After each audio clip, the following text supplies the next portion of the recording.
युवाओं के लिए प्रेरणादायक कहानी। मुश्किल समय हर किसी के जीवन में आता है। मुश्किल वक्त ही इंसान को महान बनाने की नींव रखता है। खराब समय कुछ ही वक्त के लिए रहता है, मगर ये इंसान को मजबूत करके जाता है। बाधाओं और तकलीफों से लड़कर ही इंसान महान बनता है। आज जानेंगे कि मुश्किल वक्त कैसे इंसान के लिए एक वरदान साबित होता है। दो पत्थरों की प्रेरक कहानी। एक गांव में एक नया मंदिर बनाया गया।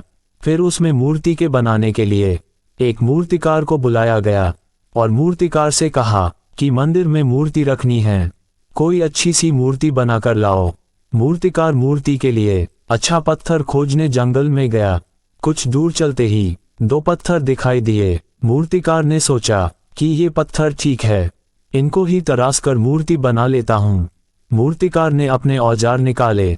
जैसे ही मूर्तिकार पहले पत्थर पर पहली हथौड़ी की चोट मारने लगा, वैसे ही पत्थर ने मूर्तिकार से कहा कि मैंने तुम्हारा क्या बिगाड़ा है जो तुम मुझे हथौड़े से पीट रहे हो, प्लीज मुझे छोड़ दो। मूर्तिकार ने यह बात सुनकर पहले पत्थर को छोड़कर दूसरे पत्थर के पास गया। मूर्तिकार ने अपने औजारों से पत्थर को तराश कर मूर्ति बनाने में लग गया और एक अच्छी मूर्ति बना दी। मूर्ति को लेकर मूर्तिकार गांव के मंदिर में लेकर पहुंचा, जहां उसे रखना था। मूर्ति को रखने का समय आया। मूर्ति को रखने लगे। इतने में गांव वालों ने मूर्तिकार से कहा कि हमें एक पत्थर और चाहिए जिस पर नारियल फोड़े जाएंगे। मूर्तिकार को तुरंत उस पत्थर का ख्याल आया जिसे वह जंगल में छोड़कर आया था। मूर्तिकार जंगल में गया और पत्थर को ले आया। अब मूर्तिकार वह पत्थर को एक जगह रख दिया। मंदिर में पूजा करने के लिए लोग आने लगे। सब वहां आकर मूर्ति पर फूल अर्पण करते और पास वाले पत्थर पर नारियल को मारते और फोड़कर मूर्ति के ऊपर नारियल का पानी चाहते। ये देखकर मूर्ति के पास वाला पत्थर मूर्ति से बोला कि तुम्हारी किस्मत कितनी अच्छी है जो लोग तुम्हें पूछते हैं, और मेरी किस्मत कितनी खराब है कि सभी मुझ पर जोर से नारियल मारते हैं। ये सुनकर मूर्ति ने पत्थर से कहा कि हम दोनों एक जगह एक जैसे ही थे। तुम्हारी किस्मत भी अच्छी होती अगर तुम कुछ दर्द सह लेते, मगर तुमने हथौड़े की चोट नहीं सही और तुम आराम से वहीं पड़े रहे, और मैंने लाखों चोटों को सहन किया है। तब जाकर मेरी किस्मत ऐसी हुई कि अब लोग मुझे पूछते हैं। आराम व मुश्किलों से बचने का फल यही होता है। कहानी से सीख। हमारे जीवन में छोटी छोटी मुश्किलें आती रहती है जिनसे हम बचना चाहते हैं, लेकिन आगे चलकर ये छोटी छोटी मुश्किलें बड़ी हो जाती हैं। महान लोगों की जीवनियाँ अनेक प्रेरक घटनाओं से भरी होती हैं।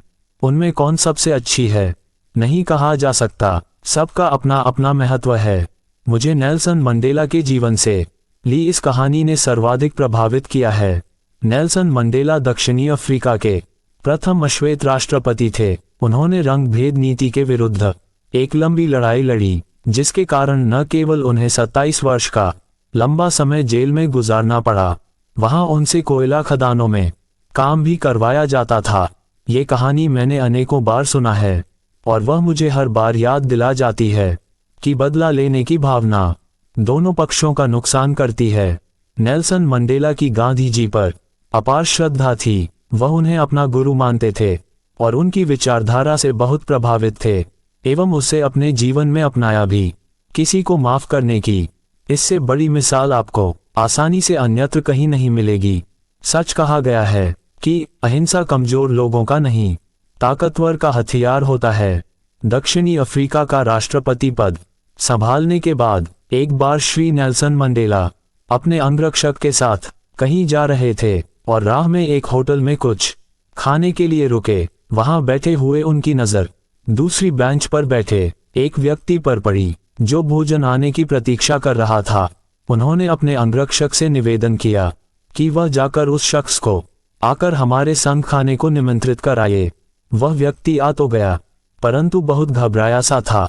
राष्ट्रपति मंडेला ने उसके लिए बढ़िया पकवान मंगवाकर खाने का आग्रह किया। सबने देखा कि खाते हुए उस व्यक्ति के हाथ बुरी तरह कांप रहे थे और वह चुपचाप नजरें झुकाए ही खा रहा था।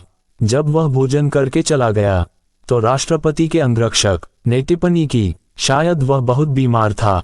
भोजन करते समय उसके हाथ बुरी तरह कांप रहे थे। इस पर नेल्सन मंडेला ने राज खोला और कहा कि वह व्यक्ति बीमार नहीं, बहुत डरा हुआ था। उसे लगा कि मैं उसके साथ वही सुलूक करूंगा जैसा जेल में वह मेरे साथ किया करता था।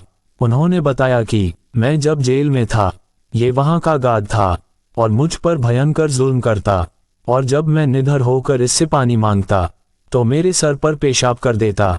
अब मेरे हाथ में सत्ता है। तो उसने सोचा कि शायद मैं उससे बदला लूंगा, परंतु बदला एक ऐसी भावना है जो काम को एकजुट करने की बजाय बर्बादी की ओर धकेलती है। गांधी जी कहा करते थे कि आंख के बदले में आंख पूरे विश्व को अंधा बना देगी। मंडेला ने अपनी बात समाप्त करते हुए जो शब्द कहे वह मन में रखने वाले हैं।